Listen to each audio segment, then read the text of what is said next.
Magandang umaga sa ating lahat, mga kababayan, nasa ating mga kababayang OFW, samang kayong mundo naroon, samang kayong panig ng mundo naroon.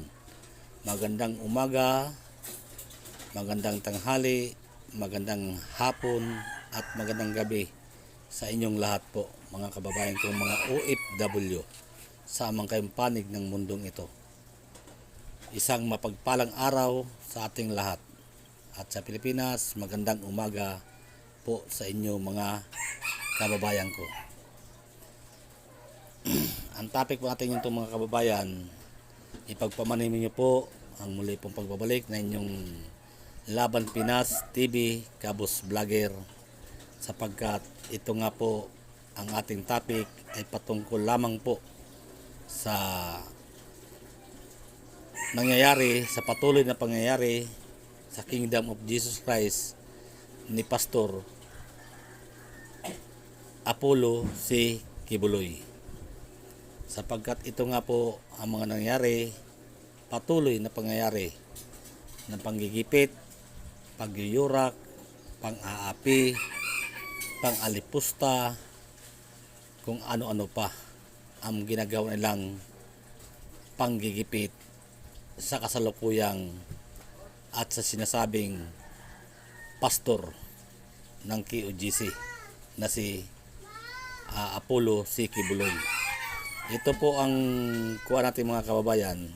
Ito pong pag-usapan natin, itong nilabas na statement ni Mr. Secretary Binhor Abalos ng DILG. Marahas masyado. Sa tingin ko marahas. Bakit kanyo marahas? Sapagkat siya ay naglabas ng statement na sinasabi niya 10 million daw ang reward, quote unquote, na sa sino mang makapagturo sa kinaroonan ng nasabing pastor. Itong tanong mga dyan mga kababayan, tinuturuan na po, ito pong komento ko dyan, ito po yung komento ko po lamang at sarili kong statement, sarili kong analyze, sarili kong pag-unawa, sarili kong sentimento ito. Itong pagbibigay niya ng pahayag o statement niya na ang sino man makapagturo sa kinaroonan na nasabing pastor na si Pastor Apollo C. Kibuloy na 10 million na po ang reward. Ito po ay marahil tila bagang tinuturuan na niya ang mga taong bayan na kung saan ituro kung nasaan itong nasabing pastor para makatanggap ng reward na 10 million. Ito'y maliwanag pa sa sikat ng araw sa panggigipit, sa patuloy na panggigipit sa taong ito. Bakit kanyo? Ito bang taong ito, ang tanong ko dyan, nahatulan na po ba, Mr. Secretary Binhor Abalos? Nahatulan na po ba ito ng Korte ng Pilipinas? Bakit kayo tila bagang siya ay kalaban ng bayan, kalaban ng Pilipinas? Hindi po ba, Mr. Abalos, na ang sabing pastor ito ay siya ring tumutulong sa kapakanan ng mga taong bayan, sa kapakanan ng mga mahihirap nating mga kababayan? Bakit ko nasabi po ito? Hindi po ako member ng Kingdom of Jesus Christ. Isa lang po akong taong bayan na nagmamasid at nakikita ko ang karahasan at pambababoy, pang-alipusta, pagyurak sa mga karapatan na pangtao tulad ng KOGC.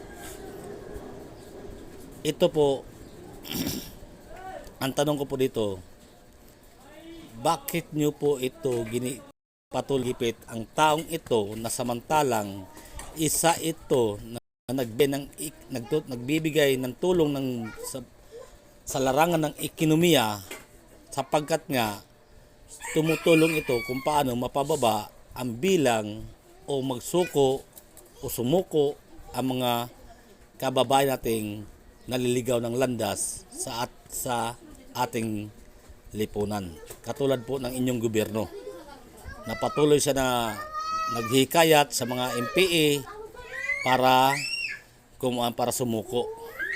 Para sumuko ang mga MPA. Siya po ay tumutulong. Pero ano pong ginagawa ninyo? Ginigipit niyo po yung tao. Ang tanong ko po dito, tanong ko na naman po, ito bang taong ito na si Pastor Apollo Sikibuloy ay nahatulan na po ba ng ating korte?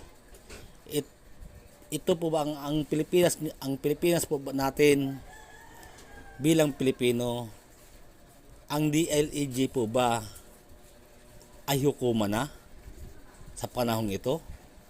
Ang Senado po ba sa pamagitan ni Risa Hontiveros ay hukuman po ba? Ang Kongreso po ba sa pamagitan ni Tambaloslos ay hukuman po ba? Ang Chief of Justice po ba sa pamumuno ni Attorney Boyeng Remulla ay hukuman na po ba? Di po ba ang Pilipinas ay mayroong tamang hukuman katulad ng korte? Ito po bang korte natin sa Pilipinas, ito po ba'y binabaliwalaan nyo na? Sapagkat kayo na po ang humuhusga sa taong hinuhusgan pala nyo na hindi nyo pa nalilitis. Ngunit sa dating ng ito ay inyo nang hinusgahan. Verdict na siya. Di po ba? Ito po mga kababayan, maliwanag na po sa sikat ng araw ang ating gobyernong ito ngayon. Sa pananaw ko po dito, masyado ng marahas ang mga ginagawa nila o mga moves nila o ang kanilang mga strategy nila na sa gobyerno ni Pangulong Ferdinand Bongbong Marcos Jr. Masyado na pong panggigipit, masyado na pong marahas ang kanilang mga akusasyon ngayon. Mga kababayan kong Pilipino, mga kababayan kong mga mahihirap, mga kababayan kong nasa laylayan, pakatandaan po natin, ang tao pong ito na si Pastor Apollo Sikibuloy ay ito po ay hindi po politikong tao, hindi po barangay tanod, hindi po kapitan, hindi po mayor, hindi po konsihal o ano pa man sa gobyerno. Ito po ay civilian. In short, civilian. Civilian na trilyonaryong tao. Mayaman baga ang kanyang pamumuhay. Ngunit sa kabilang ito ay kanila pang nagawang gipitin, alipustahin, yurakan, babuyin ang kanyang pagkatao o ang kanyang kaluluwa. Kumbaga, papaano po ba tayo mga maliliit na Pilipino na walang kapangyarihan, walang pira kahit piso sa ating bulsa, walang tayo. Pag once na magkasala pala tayo ng ganito, husgahan pa lang tayo, iba barangay pa lang tayo, ay husgado. Tama po ba itong gobyernong ito? Mga pangyayari ito ngayon? Mga kababayan ko? Tama po ba? Sapagkat itong taong ito, si Pastor Apollo Sikibuloy, ay sibilyan po, tulad natin sibilyan. Ngunit kung tratuhin nila, ay daig pa ang terorista ng bayan. Yun ang dating sa kaso niya. na ang kaso, samantala ang kaso niya ay hindi pa nahusgahan, hindi pa nalilitis. Nalitis man sa Amerika daw, ngunit ito ay dismiss. Pero pagdating sa ating bayan, ang ginawa naman ng gobyernong ito ay kanilang pilit binibuhay ang kaso na dismiss na sa ibang bansa, sa Amerika, dismisado na doon sa Amerika. Pagdating sa bayan natin, sa Pilipinas, ay pilit lang binibuhay. Para ano? Yan ang tanong ko dyan, para ano? Ito po ba ang pagpilit ng pagbuhay sa kasong ito na na-dismiss na, ay patungkol po ba ito sa kanilang sariling interes? Saan po ba ito papunta, itong kasong ito ni Kibuloy? Ay papunta po ito sa mga Duterte. Yun po ang totoo dyan, mga kababayan. Yun po ang target nila dyan. Sapagkat ang Kingdom of Jesus Christ ay sa pagkakalam ko ay 7 million na higit ang kanilang membro. Ngayon, kung masisira nila, matuluyan lang sirain o mapatay nila si Apollo Kibuloy, sa tingin nila ay mapipilayan na ang mga Duterte sa darating na halalan. Yun ang target diyan eh. Yan ang strategy nila. Yan ang strategy nila kung bakit nila pinipilit na makuha ang ulo ni Kibuloy. Yun ang nakikita kong pinakamalapit na pag-analisa sa diskarte strategy ng gobyerno ni Pangulong Bongbong Marcos. Yun po ang nakita ko. Daig pa ang patakaran ni Hitler noong araw. Daig pa ang marsyalo nung araw. Samantalang yung marsyalo nung araw ay hindi naman kagagawan ng mga military o mga pulis. Kundi, o kagagawan man ng mga military at pulis, ngunit yun ay utos naman ng mga kalaban ng dating Pangulong Marcos Sr. Hindi yun ginagawa ng mga administrasyon noon ng dating Pangulong Marcos Sr. Ang may gawa noon yung mga kalaban. Ngayon, sa panahon ngayon ng ni Marcos Jr., ang mismong gumagawa ay mismong nasa administrasyon ang gumagawa. Kabaliktaran sa mga nangyari noon sa ngayon. Lahat ng mga nangyari ngayon, puro kabaliktaran. Yan ang totoo, mga kababayan. Di nyo ba po napapansin? During campaign niya, ang sinabi niya, pipilitin niya mapababa ang mga pangunahing bilihin. Ngunit ano ito nangyari ngayon? Palalong tumataas, pataas ng pataas ang mga bilihin. So kabaliktaran na naman. Maliwanag pa sa sikat ng araw na kabaliktaran na naman. Ngayon, ang nangyari ito kay Pastor Kibuloy ay ito'y hindi pangkaraniwang pangyayari. Kundi ito ituturing itong marsyalo na pangyayari. Mantakin mo. Bibigyan mo ng utos ang taong bayan na ang sino mang makahuli o makapagturo sa kinaroonan ng taong ito ay may reward na 10 million. Gaano kalaki yan? Kahit binatilyo na bata, pwede niyang gawin yan. Inuutosan nila ang taong bayan. Dinanaan nila sa pira-pira ang labanan. Kalibhasa, nasa kanila ang susi ng kaban ng bayan. Kaya pwede lang gawin ng lahat ng sa pamagitan ng pera. Ngayon, hindi naman natin masisisi din ang ating mga kababayan kung magkanulo sila sa ulo ni Pastor Kibuloy. Sapagkat pira nga naman yan. Dahil sa kagutuman natin ngayon, sa naranasan natin kagutuman ngayon, dahil sa kakulangan ng mga trabaho sa kakulungan ng mga hanap buhay, kahit sino, kakapit na talaga sa patalim. Sapagkat pira na yan, milyon na yan ang pinag-usapan dyan. Hindi yan daan libo, kundi milyon ang pinag-usapan dyan. Ngayon,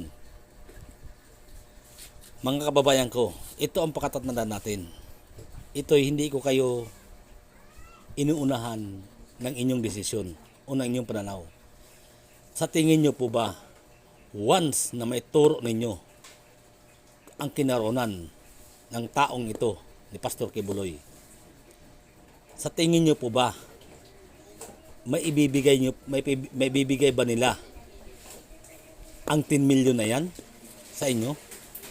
Tingin nyo po ba yung taong yun naturo, tingin nyo mabubuhay pa yun? Hindi na yung mabubuhay, mga kababayan. Tiyak na tiyak yan. Hindi na yan mabubuhay sapagkat ito'y strategy nga nila para nga makuha ng ulo ni Pastor Kibuloy. Kaya ang kailangan lang nila dyan, makuha lang nila ang ulo ng taong ito. Ngayon, yung nagturo na yun, kung nasaan ang taong ito, kung sakali man, tinitiyak ko, 99% ang taong yun na makapagturo, mamamatay din. Sigurado yan. Para hindi makuha ang reward na 10 million. Sinong taong magbibigay niyan sa gobyerno? Sige daw. Sinong taong magbibigay niyan? Na samantalang maliit nga lang na pira dyan sa kaban ng bayan ay nawawala pa nga, kinukuha pa nga, wala pa nga mga resibo. Yan, how much more pa kaya yung 10 million na yan maibibigay doon sa isang mahirap na magtuturo kung nasaan ang kinaroon ni Pastor Apollo Kibuloy? Tiyak naman ako na hindi naman mayaman ang magtuturo niyan. Kasi ang mayaman hindi makakakit ng bundok yan. Makakakit ng bundok yan, kuan lang, mamamasyal lang. Pero ang mga mahirap, yan talaga ang makapagturo dyan. Diskarte nila yan. Strategy nila yan para maituro ng mga mamayan, ng mga mahihirap na nasa laylayan kung nasaan ang taong ito. Kaya inuulit ko, mga kabayan, kung sino man ang taong ito makapagturo kung nasaan sa kinaroonan ni Pastor Kibuloy, ay tiyak, hindi na rin mabubuhay yun. Sigurado yan. 99% hindi na mabubuhay yun. Dahil hindi bibigay yan. Dahil isa ka lang, remember mga kababayan, isa ka lang mahirap.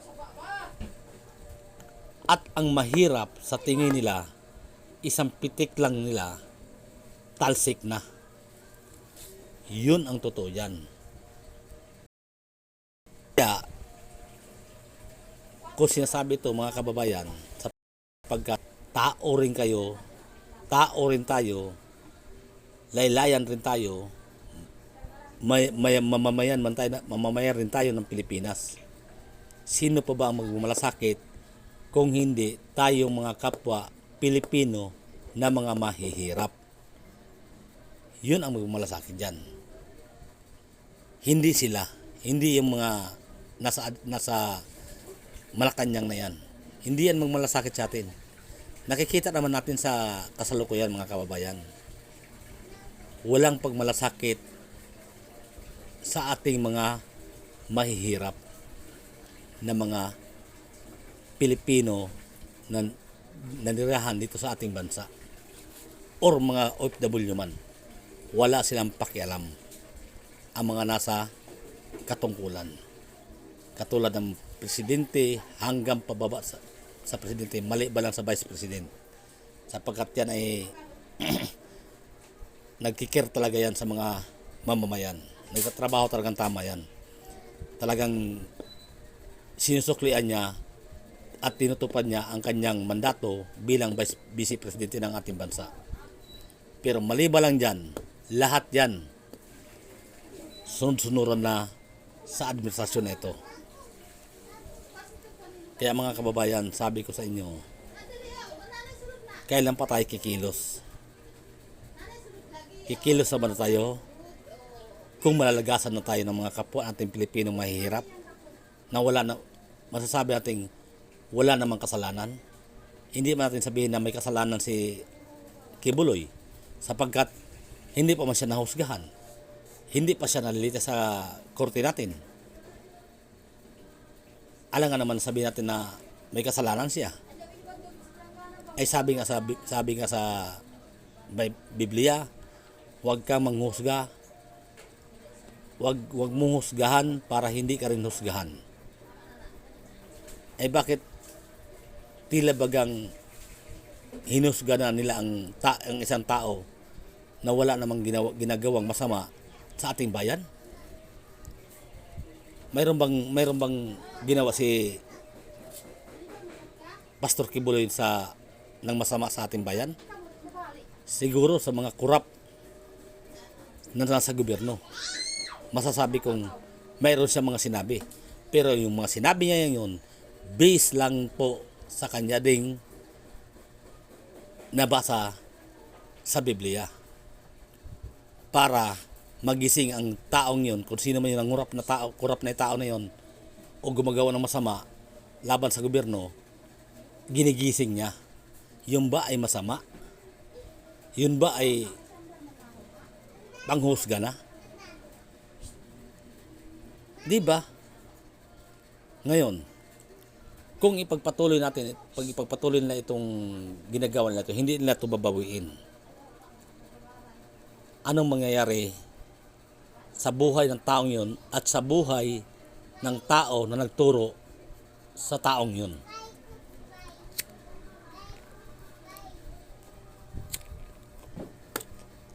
Sige, analyze natin na mabuti yan.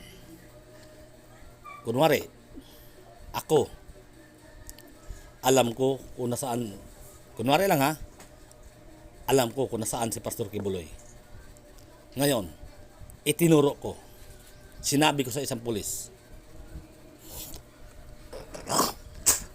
ito kunwari lang naman, sinabi ko sa isang pulis, nasabihin ko, Chief or Sir, nandito sa lugar na ito si Kibuloy. Sasabihin ng pulis, oh, hold on ka lang dyan.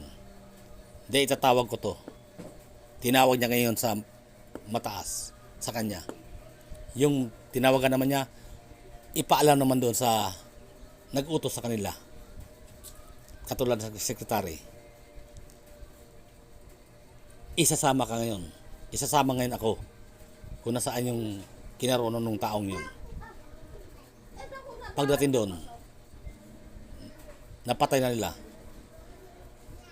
Tingin niyo po ba ako bubuhayin nila? Sige daw. Bubuhayin ka nila ako? Yun ang kanya, yun ang pinakamalapit na pag-analyze dyan. Hindi kanya bubuhayin. Sapagkat dyan, strategy ng isang sindikato yan. Marami na tayo napanood ng mga pelikula na katulad nito sa mga pangyayaring ito. Marami na. Pelikula lang yun. Katang-isip lang yun. Pero, sa bandang huli niyan, sa totoong buhay niyan, ay tiyak na nangyayari din yung mga katang-iisip na ginagawa ng pelikula.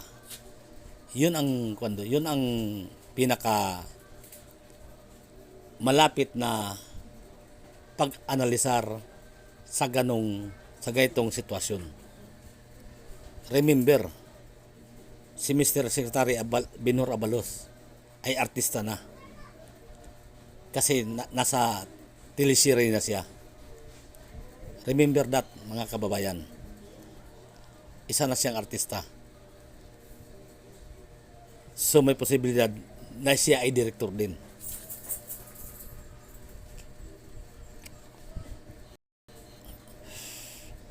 Kagaya ng nangyari sa Alitagtag, Batangas, sa Shabu na sa Tunliladang Shabu na kanilang nahuli na ultimo driver ay pinitiktahan pa nila na hanggang sa pangayon ay hindi natin alam kung nasaan na yung driver na yun.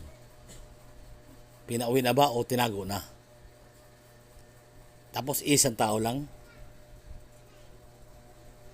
billions ang halaga, toneladang kilo ng shabu ang kanilang andala ng isang tao lang. Sinong director nun? Di ba si Abalos din? Sinong producer? O, di ba si President Bongbong Marcos din? Ganon yun. Ganon ang mga nangyari ngayon sa bansa natin. Kawawa ang bayan ni Juan. Pagkagaito, patuloy na panggigipit, pangharas, pagyurak, pangbababoy sa ating mga kababayang Pilipino. Sapagkat ang mga tao na nasa loob ng KOJC ay mga Pilipino rin. Hindi yan sila mga hayop, Mr. President o Mr.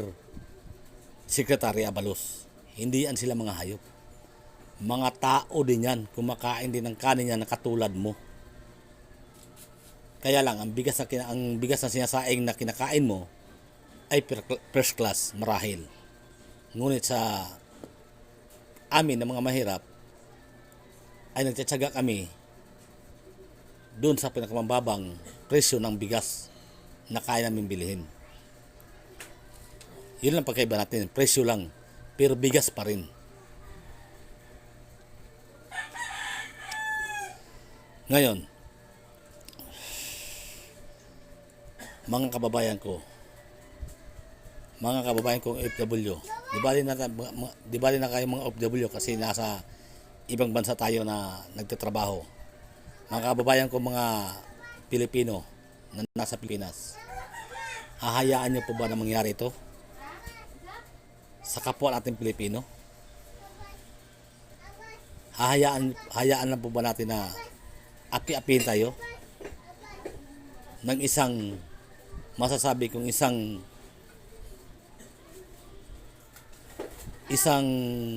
tao na walang pagmamahal o walang malasakit sa kapwa niya Pilipino? Hayaan na ba natin ito? Kaya sabi ko sana mga kababayan, kumilos na tayo. Huwag na natin paabuti ito ng ilang linggo pa o ilang buwan pa. Dahil kung patuloy ito na ganitong mangyari, maraming dugo ang dadanak sa bansa natin. Sapagkat yan ang mga yan ay papatay talaga yan.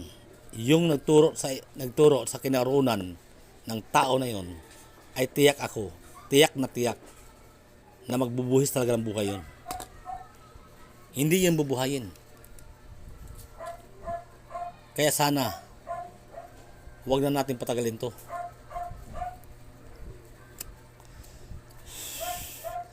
Magsilakad na tayo.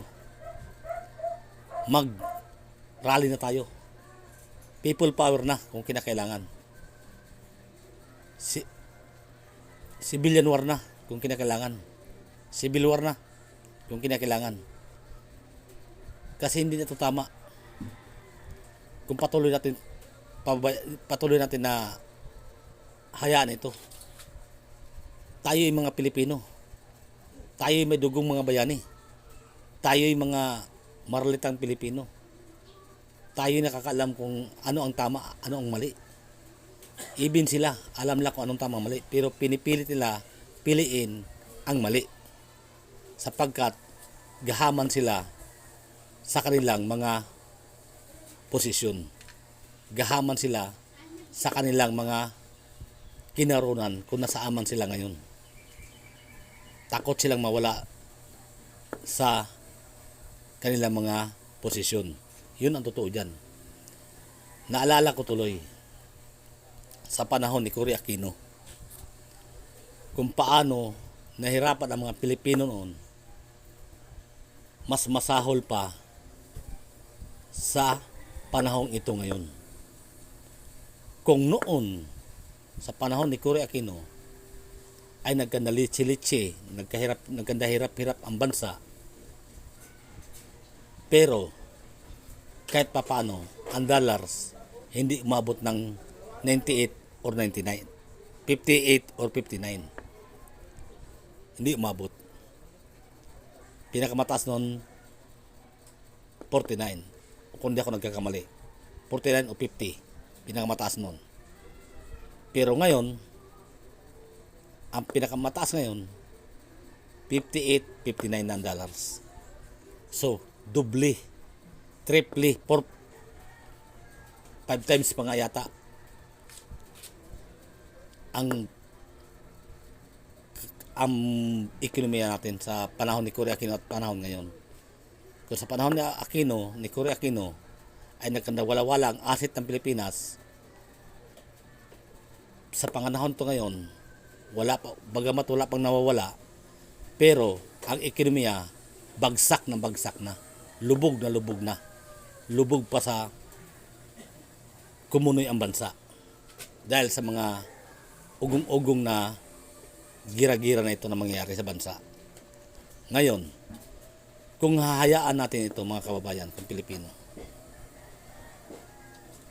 nasaan na ang ating pagmamahal sa ating bandila bilang simbolo na tayo ay isang Pilipino, simbolo na tayo ay isang demokrasya ng ating bansa.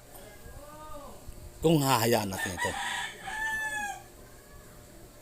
marahil tama nga ang sinabi rin ni Chris Aquino noon na utang natin ang demokrasya sa kanyang ama na si Ninoy Aquino, Benigno Aquino. Pero dahil si Benigno Aquino daw ang nagbuhay daw ang nagbalik o naglagay ng demokrasya sa ating bansa. Which is totoo. Totoo 'yun. Totoo na si Ninoy Aquino, dahil kay Benigno Aquino, ay nagkaroon ng demokrasya ang ating bansa. Pero matagal na may demokrasya ang bansa. Panahon pa lang ni Marcos Sr. may demokrasya na. Ngunit hindi lang na-implement ng tuloy-tuloy. Kumbaga putol-putol. Sometimes mayroon, sometimes sapagkat ka nagka-martial law. Yun ang tinutukoy naman nila na si Benigno Aquino ang naglagay ng demokrasya sa Pilipinas. Pagpalagay natin, totoo yun. May demokrasya tayo. Patuloy ang ating demokrasya mula noon mula kay Cory Aquino hanggang sa kasalukuyan, patuloy ang ating demokrasya. Pero ang ating demokrasya naman ngayon, kung ating pagbabasihan, ay wala rin. Wala rin. Mga kababayan, wala rin. Kasi, kung may demokrasya pa tayo, bakit nila hinaharas, niyuyurakan, binababoy, inaapi ang karapatan ng bawat Pilipino na nasa loob ng Kingdom of Jesus Christ ni Kibuloy? Kung may demokrasya pa. Kaya kung nasasabi, marahil wala ng demokrasya. Di ko nga alam itong vlog ko na ito patungkol sa kung may demokrasya pa ba ito. Pero okay lang sa akin. Total, kung naman ako isa lang akong mahirap Sino ba nakakilala sa akin? Wala naman nakakilala sa akin. Ang sa akin lang dito ay makilala lang, maabot lang ng bawat Pilipino ang boses kong ito upang maiparating sa taong bayan ang panggigipit, ang pagyuyurak, ang pag-alipusta, pambababoy sa karapatan nating mga Pilipino. Yun lang ang point ko dito upang hindi na madagdagan pa. Ang sinasabi ko lang dito mga kababayan ko na mga Pilipino, kung totoong nagmamahal tayo sa ating bansa, sa ating bayan, totoong niyayakap natin ang bandila ng Pilipinas, simbolo ng ating kalayaan, simbolo ng ating pagmamahal sa bayan. Magkaisa tayo. Lumabas tayo. Magsirali tayo. Upang matapos na ang karasang ito at panggigipit sa bansa natin. Dahil marahil iniisip natin ng mga kababayan natin Pilipino mahirap, wala silang pundo,